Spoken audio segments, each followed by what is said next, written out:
Hi, this is Anne. Thank you so much for stopping by. I'm working on a really special project today, and I'd really like to tell you a little bit of the background of it. There is a technique that I'm going to use that I think might be super useful to you, so I'm going to be getting to that in fairly short order. Let me tell you a little bit first, though, about why I'm embarking on this project. I am making a journal that's going to be a gift journal for a woman named Marilyn and her partner, whose name, like my husband, is also Dan. I don't know Marilyn and Dan that well, but we're members of the same nonprofit social organization, and I run into her every now and again. Some time ago, I think it must have been late last summer or perhaps early in the fall, Marilyn had put out a message within this group that she and Dan had boxes and boxes of old books that they were trying to streamline their household and trying to get rid of these books. They were old books from the 30s and 40s, and you can see where I'm going. These were among those books. She wanted to donate them. They were textbooks. There were some old cookbooks from that era, from Dan's family. Didn't have any particular value anymore because the content was quite outdated. But yet they seemed wonderful for some reason. She just couldn't find anybody to take them. She didn't want to just send them into recycling. Did anybody have any ideas? Well, I saw that message, and of course I was like getting myself over to Marilyn's house saying, please, I would love to give your books a wonderful home. She very generously gave me quite a few boxes. I bet there was 50 books in this whole batch. And because I had used so much of the content from this wonderful gift that I had received from Marilyn, I thought I want to make her and Dan a journal out of some of the materials that were included in the boxes of gold that they gave me. So I looked at different sizes, and this is one that is kind of typical. Isn't that a great cover? This is one that if I were to use an 8.5 by 11 coffee dyed sheet for pages in my signature, I could fold it in half, and that would fit quite nicely in there. I might have to trim it. Yeah, I'd have to trim it down a little bit, but that would be almost right. But the book that I chose was not this one. I'll use that for something else because it's quite wonderful. But this is the one that I just thought was so wonderful. And isn't that a great illustration? Look at that with that horse-drawn wagon and the hardworking farmer there and that enormous haystack that they're moving along. Indeed, being a productive farmer there. This is the technique that I want to share with you. This is smaller than an 8.5 by 11 sheet. And so, some trimming would have to be done. You would think some measuring would have to be done. You do not have to measure to get appropriately sized pages here. And I would like to share that technique with you. The first thing I'm going to do, though, is to strengthen the spine of this book. You can see that this once held a wonderful text block. It's easy to remove the text block from an old book. You just kind of turn its wings back and just slice there, and it usually just comes right out.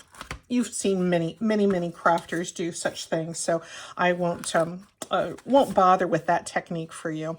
I'm going to strengthen the spine, and then we're going to get into the non-measuring. I have here you can use duct tape for this. Some of the colored duct tape is really nice. I like to use this, I think it's called bookbinding tape. I got it on Amazon. I think I read about it or heard about it from Nick the Booksmith. It's basically a ribbon, like a grosgrain ribbon, but it has adhesive on the back, and it makes a really nice reinforcement for a spine. I find that if you score it with a pin, it's a tip I learned from my friend Connie, you can easily get that backing off, even if it's not scored. So let me go about this. And I've been feeling very sentimental about this project because I've been learning so well, I haven't been learning a lot, but I've been learning enough about the gentleman who was the original owner of these books. And as I get into some of the folding of the signature pages, I will tell you a little bit more about him and also about the woman who was the original owner of some of the cookbooks that were in this stash. Oh gosh, I just couldn't believe how many books there were. So many books about agriculture and animal husbandry, old textbooks. And, you know, you could see why, you know, techniques have certainly changed since the 1930s and 1940s when these particular books were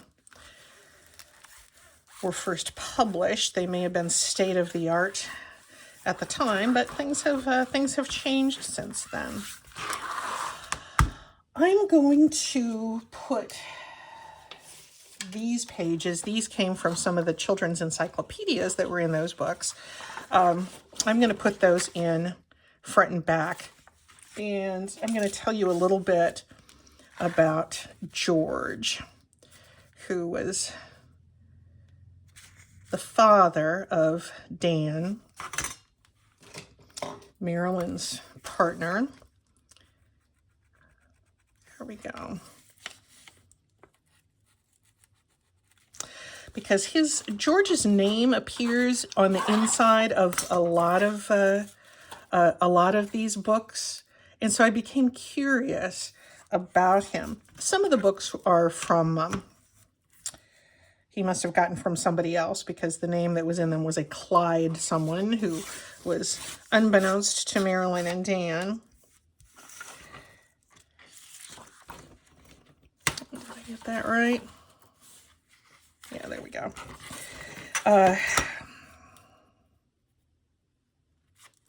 Anyway, but the animal husbandry books would have belonged to George. George, as I found out, was a very tenacious and determined young man, and was a World War II veteran, and suffered mightily from the traumas of that terrible war, and perhaps even more so than many of his peers at the time, but was relentless enough to come back from the horrors of that war, marry a beautiful woman that he loved deeply and who loved him. They had a long and wonderful marriage and had 4 children, including Marilyn's partner, Dan.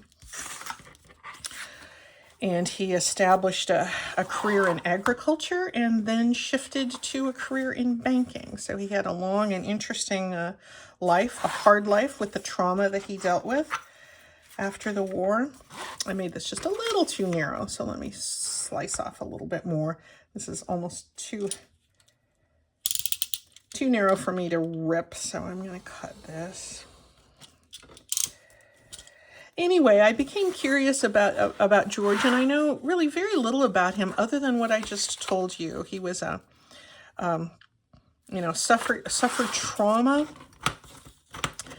as a young soldier in World War II, profound, deep trauma, and but built a life and built a family after he came home.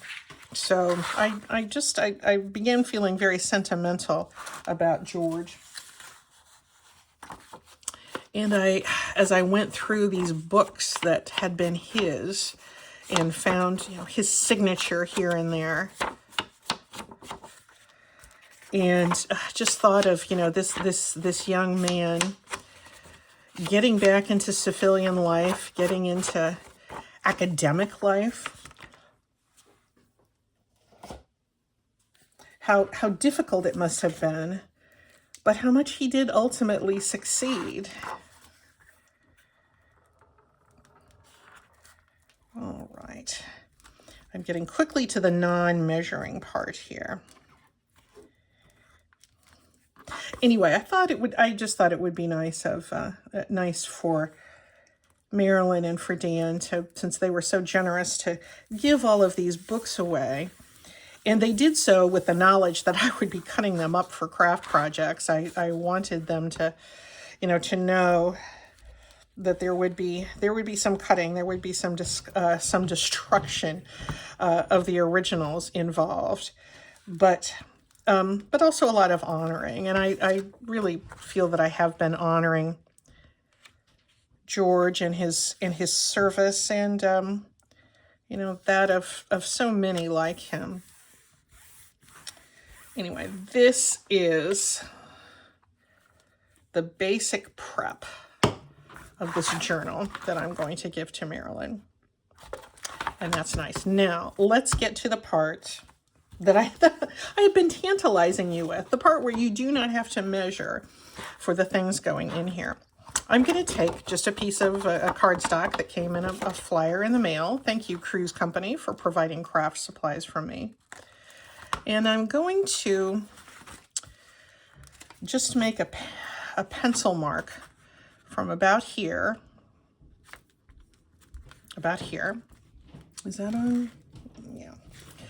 And I want my pages to come out about here and about there. No measuring, folks. And this is going to serve as a template. I think I got this idea first because I was always, a folder. And I'd fold the whole page first, and then I would stick it in and stick the folded page into whatever size my cover was, and cut it to suit once I had folded. I got this idea, I'm pretty sure from Natasha at Treasure Books. Natasha is well known to so many of us for her absolutely wonderful ideas. And there we go. And I thought, boy, isn't this a good idea? Because if I do a little template for my signatures in odd-sized journals, that could save me paper and it could save me time. And we like both of those things, don't we? All right, here's my piece of cardstock. This is now my template for this little book. And you can see that's going to fit nicely in there. I made it a little short on this side because, as we know, the inside of signatures can kind of creep out a little bit. So I wanted it to be slightly narrower and slightly smaller top and bottom. That's the perfect size for what I want for this journal. So I'm going to set that aside, and I'm going to pull out, I'm just going to start pulling out some pages, and I'm going to line up my template here, and I'm going to fold over the top. No measuring involved.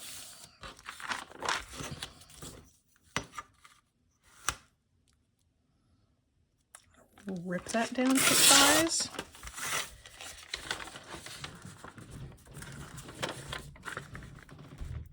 And we'll rip this down to size. And there's lots of different ways that we can use this. There we go. I did not have to measure. I did not have to clutter my head with pesky numbers. And I'm just going to make a bunch of pages like that, but not completely like that. And I'll show you why. Let's do another one. Let's say I want to make a little side tuck. This is a piece of paper that's long enough. I can do that. I'll just do that first. I'll put my template in place. I'm going to make my fold.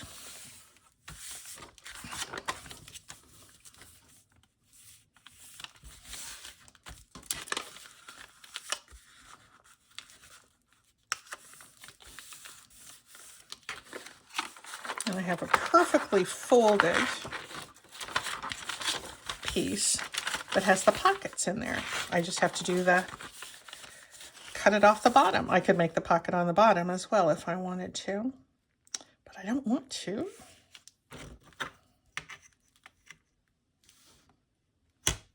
Yeah, I've been using this template idea on like the little notebooks that I make, like out of junk mail envelopes, just anything that is oddly sized, but you want a lot of pages that are roughly the same size. Just this little template, it just saves you so much time because you don't have to do you just don't have to do any measuring. All right, I'm making my stack here. I'd like to use this piece of ledger paper too, because I understand from Marilyn that George, after his successful career in agriculture, he shifted to banking and was a success at that as well. And so I'm going to use this little piece of ledger paper because that seems reminiscent. I have plenty of content in this book about George's agricultural career, but I want a little bit of an homage to his banking career too. And as soon as I do one or two of these, I will show you a couple of the other books and the other person that I want to honor in this book. My hope is that Marilyn and Dan are going to be able to write down memories about George and the other dear one whom I'm about to introduce you to put into this.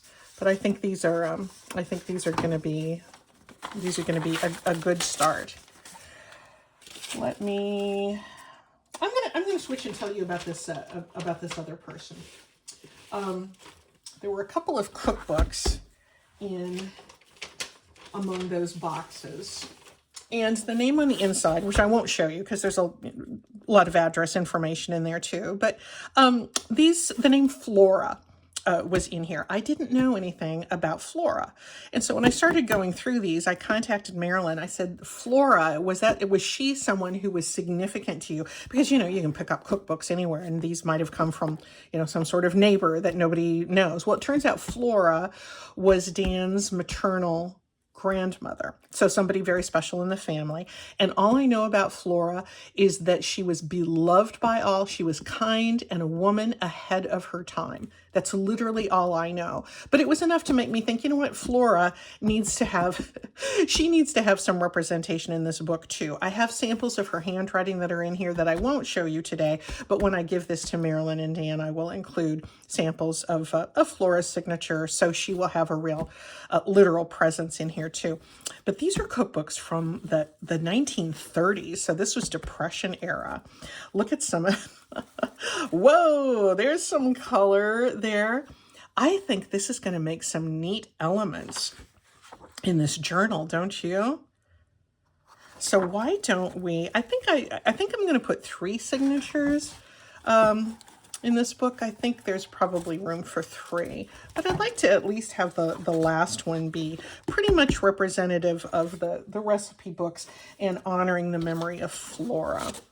So now that I've told you about Flora, I'm going to continue and show you some of the different kinds of pages that I plan to put in here. Let me see. Where is the sheet pages? I don't see them right now. Oh, here's one. So apparently George's career in agriculture mostly focused on sheep beyond, after his studies. I'll be able to use this a lot more elsewhere in the journal. But I pulled out this page from one of the animal husbandry books, and I thought, wow, that would be nice just to use these interesting sheep here. But why don't I I've got the fold there already, and I think I can make a nice little signature page. I might have to reinforce the spine a little bit, but how about if I just cut this part off Looks like it's time for a blade change.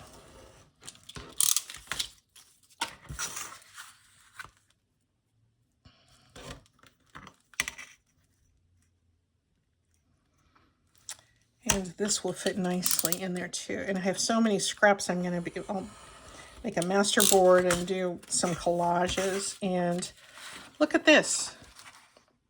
Won't that be nice? Just a nice little something to, oh heavens.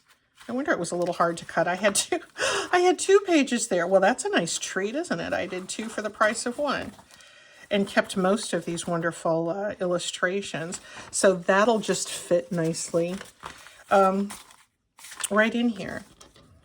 I have, this was, I think, from one of the encyclopedias, and I thought for Flora, with, you know, this grandmother with this wonderful name, Flora, let's use these hybrid tea roses. This is something I coffee stained, and I'm just going to have this be part of this book. Let's see, it's just a little short top and bottom, but that's okay. I like to have varying heights, and that's going to be a nice little surprise in the signature devoted to Flora. I thought I would just kind of show you how I'm getting started. I mainly wanted to show you this template technique. And then if you're interested in the saga of George and Flora and their books that they left behind that are now becoming a gift journal, why don't I go work on that? And I'll come back and kind of show you how it's wrapping up. Thank you. See you soon. Okay, we are back, and I cannot tell you how handy this little template was in this odd size, the making of this odd size journal. One reason that it saved paper is that normally if I was going to cut the signatures, I would just, you know, fold my regular 8.5 by 11 sheet. I would put it in, and I would cut off the excess this way, leaving me 2 tiny little strips.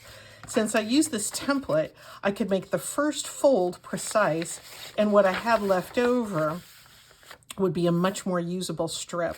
But it also was very handy in sizing the ephemera that I put into this. So let me kind of go through this tribute to George and Flora. It's not finished. I'd hoped to have it finished by the time I filmed this. It's not done, and I want to get this out tomorrow. So anyway, I will finish it. I will put in some samples of the loved one's handwriting, and give this to Marilyn and Dan for the next time that I don't know if it'll be the next time I see them or not. I might just leave it for them in the offices of the organization we're both affiliated with. Anyway, you don't need to hear all those logistics. Let's just have a little bit of a look through so you can kind of see how this turned out.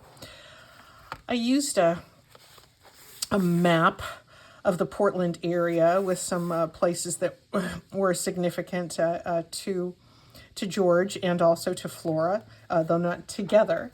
Got a little pocket here, a little tag with some pretty illustrations. I used a lot of stenciling in this.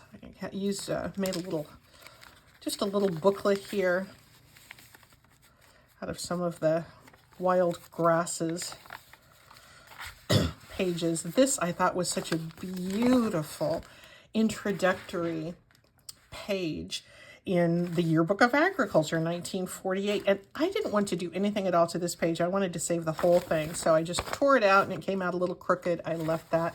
I backed it with some thin masking paper, put a little bit of grass stamping there, and they can just do as much journaling as they want. I'll probably be adding a few more pockets and tags and things like this as I get it done. I want to have it done in fairly short order, but this is that tag design that I did a few weeks ago about the almost decision-free tag making. Little labels and just little bits and pieces that I cut out to make kind of a mini collage. And I love these sheep pages. You don't need to see each and every page, but I did think this one was cute with that bird. And just little bits and pieces of these textbooks that they can read and go, oh, this is the kind of thing that George was interested in.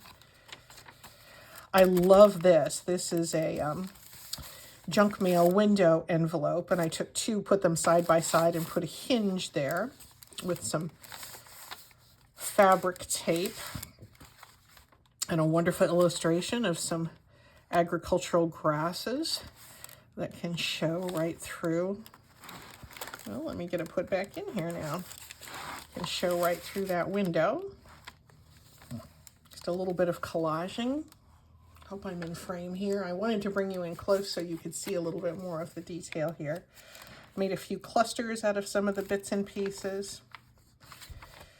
A few page edges out of some of the scraps, and I have a lot of scraps. Here's another tag to go in the other side of that double junk mail envelope.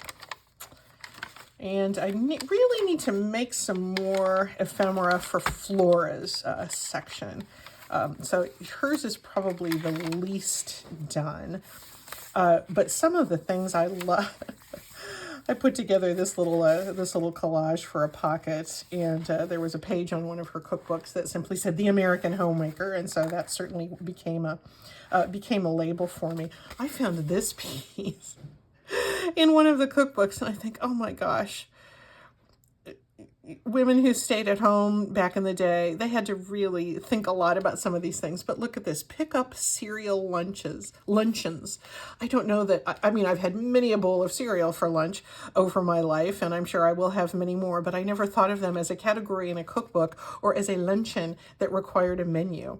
But anyway, I thought that was kind of adorable and would be a sweet little journaling card there. Where this template came in very handy as I was making the ephemera is I could get out this template. I knew this was the width. I didn't have to measure anything. And I could get out the little pockets I was making and put it up next to this and think, yeah, that's going to work. Or it's going to stick out over the edge a little bit, but I'm okay with that. I measured in anticipation, or I calculated my width in anticipation of that. The back part of Flora's, this is going to become well, it's already a pocket, but I'll make some kind of tag from one of, an illustration from one of her cookbooks, and I'll work her handwriting in here somewhere as well. But you can see how this template, you know, when I was looking at this illustration, I just simply put the template up next to it, and I thought, oh yeah, that certainly is going to fit on my pages. One last thing I wanted to show you that I thought was really sweet about the cookbook. There was one page that was turned down. I don't know if it was turned down on purpose by Flora, but I don't know about you, but many times cookbooks will be, you'll run across cookbooks or ones that my mom had, and you know, a page will be turned down. That's a special recipe. And this was a swan's down angel food cake. And I thought, you know what? I love the fact that this corner of the page was turned down. I'm going to leave it turned down. I'm going to honor that turn down. I'm going to assume it's something that Flora did, and that's just something that is going to live on this little journal tag. So I'll make a pocket that this can fit in. My template will come in very handy for that, but I don't have them done yet, but they will be very soon. So I hope you enjoyed seeing how handy it was to make a small cardstock template as you're assembling your signatures for us, particularly for an odd-sized journal or notebook, whatever the book is. And I also really enjoyed taking you along on this journey of these two people whom I don't know and you don't know, but now we kind of both feel like we know them a little bit, don't we? And that's what the beauty of sharing old books and the sharing of ephemera can do. It can really connect us with people in other times and make us wonder a little bit about their lives and make us appreciate them. Thanks for being here, and we'll see you soon.